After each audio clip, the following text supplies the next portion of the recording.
Thank you, Darlene. Thank you guys for having me this morning. I really appreciate being here.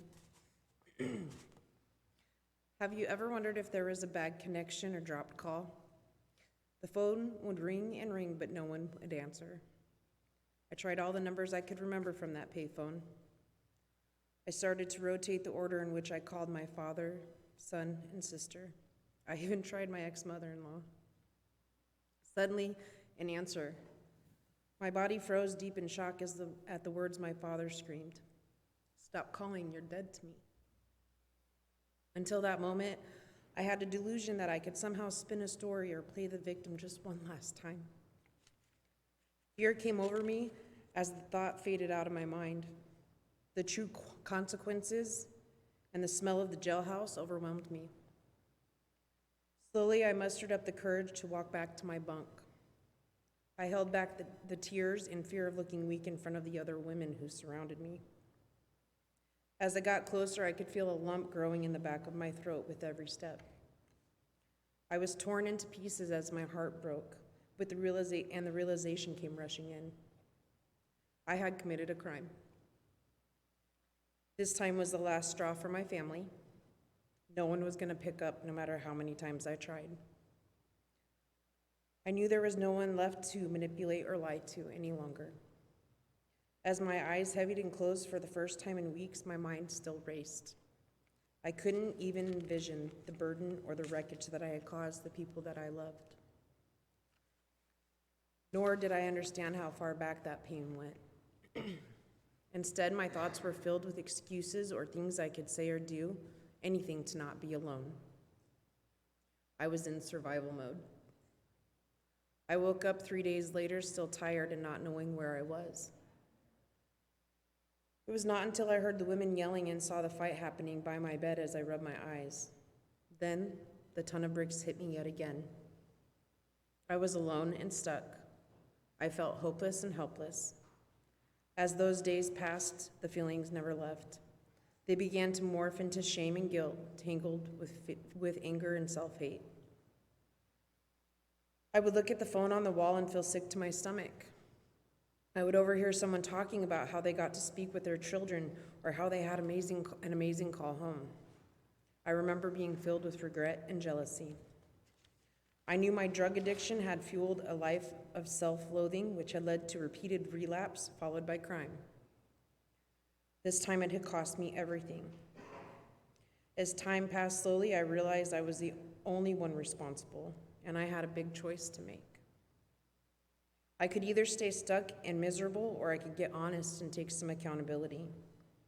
I didn't even have any idea what that looked like. All I knew is that I needed to change or I was going to die. Days turned into weeks, and weeks turned into months, going in and out of court appearances. I had no one to turn to. I surely had no idea what was happening most of the time. Sitting in a holding cell, about 4 months in, I felt the sudden urge to drop to my knees. Not knowing how to pray, I cried out to God. It was the first time in my life I had truly admitted my sins and asked for help. A warm sensation swept through me and I felt like I was being helped to my feet. As I brushed away the tears, the officer came and escorted me into court. But I was so confused by the calmness that I felt. Things were different in some way, but I didn't know why. A few days later, I decided to go to church. My first service, I understood as I received the gospel and prayed the prayer of salvation. As God filled my life, the loneliness slipped away. I sought after him, and he began to change me from the inside out. I fought my case for 10 months before signing a 7-year plea. On my way to sentencing, I promised that I was going to do whatever it took to better myself in prison. When I returned from the court, there was a letter on my bed for my son. I could call home, but only by the mercy that God had granted me. As we spoke for the first time, I could hear the anger and despair in his voice.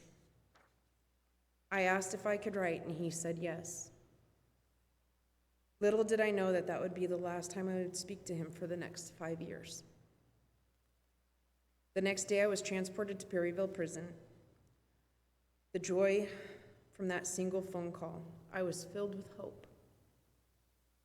I began to write my children, my sister, and my father every week at first. Still, no one wrote back. No one applied for phone calls, and I found myself alone again. My love for God and a few good women led me to my first church experience for St. Peter's. Upon my arrival, I was told to sign up for birthday cards. A couple of weeks later, I moved to a different unit. Unfortunately, St. Pete's did not have a service available on the yard I went to. A few months passed and the holiday season approached. I was alone and dreading my first Christmas inside.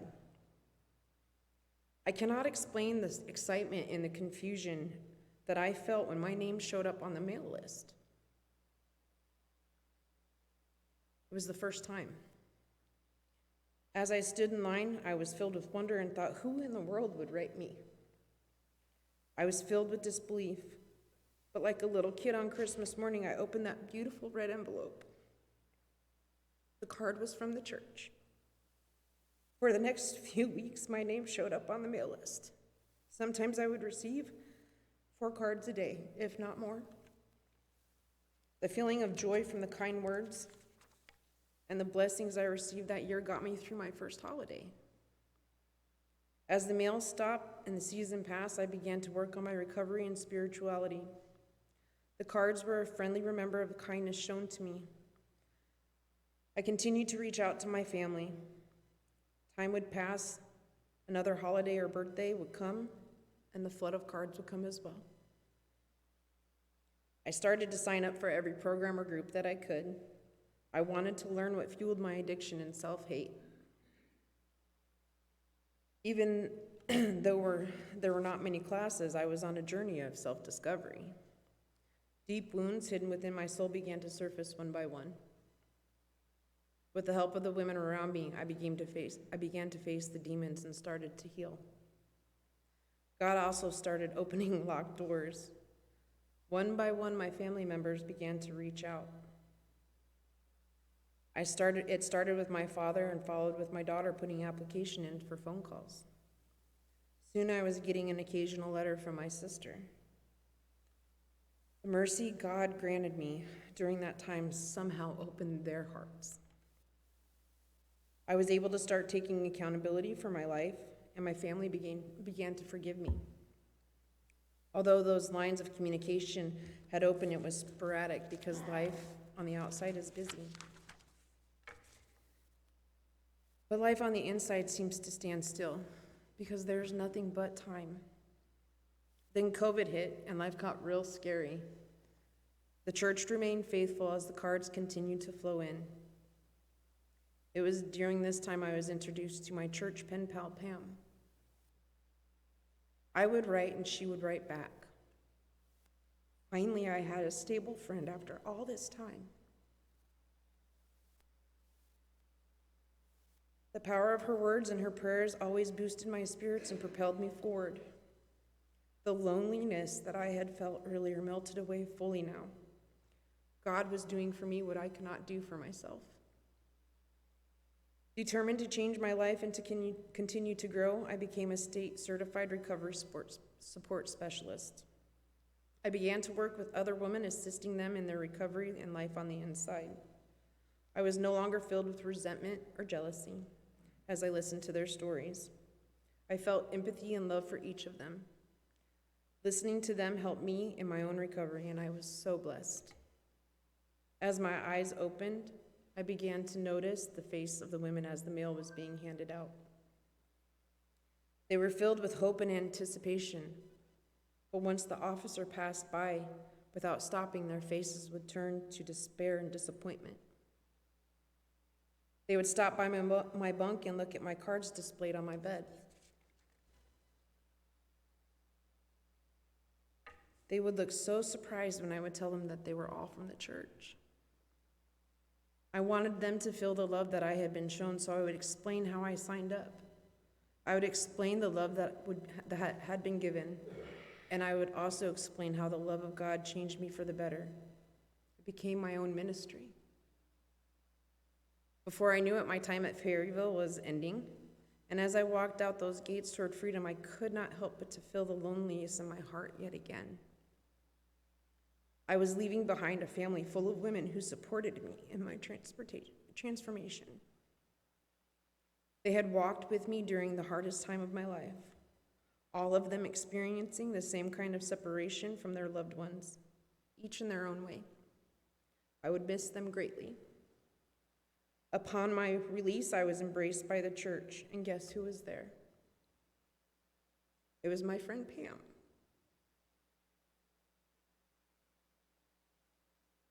No longer was she my pen pal, but instead my mentor through the Bridges Reentry Program. She had walked beside me for 3 years inside, so to know that she was there for me while I transitioned back into society was calming. When we talk on the phone, I share what's going on in my life. She always listens to me. I can get a unique perspective and always encouraging words. Often I do not know how to respond, mostly to the situations I'm facing. One thing I know for sure is that she will always answer her phone. My family has continued to be a part of my life, and they've been a part of mine. Rebuilding those once lost relationships has been an unexpected gift from heaven. God has restored me and filled me. He's changed my heart, and He has redeemed me. Looking back now, I don't know where I would have been had I not put my name on that birthday card list. To this day, those cards are packed away as a forever reminder of how love can happen. The cards always came during a time of hopelessness and elevated me to gratefulness. This is a common thread for the women of Perryville who belong to St. Peter's Church. Their lives are touched by the volunteers who send cards, become pen pals and mentors. The women who selflessly give up their time to bring services inside, forging friendships and becoming family members. Acts of kindness and love to all those who are involved. There are still countless numbers of women who feel the loneliness and who feel forgotten. Not everyone can come to a church service, let alone put their name on that list. Can you imagine how much joy a simple hello and a new friend could bring them? If you've ever wondered what impact you might have on these ladies, please remember my words today. Take a chance and get involved. Be the person that brings hope and a smile to someone who feels lost. A simple card with a quick hello and a simple invitation to stay in touch can make the loneliness fade away and soften the hardest heart. It builds a bridge and fills a gap.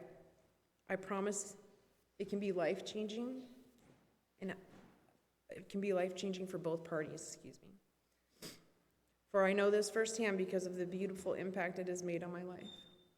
Thank you for letting me share.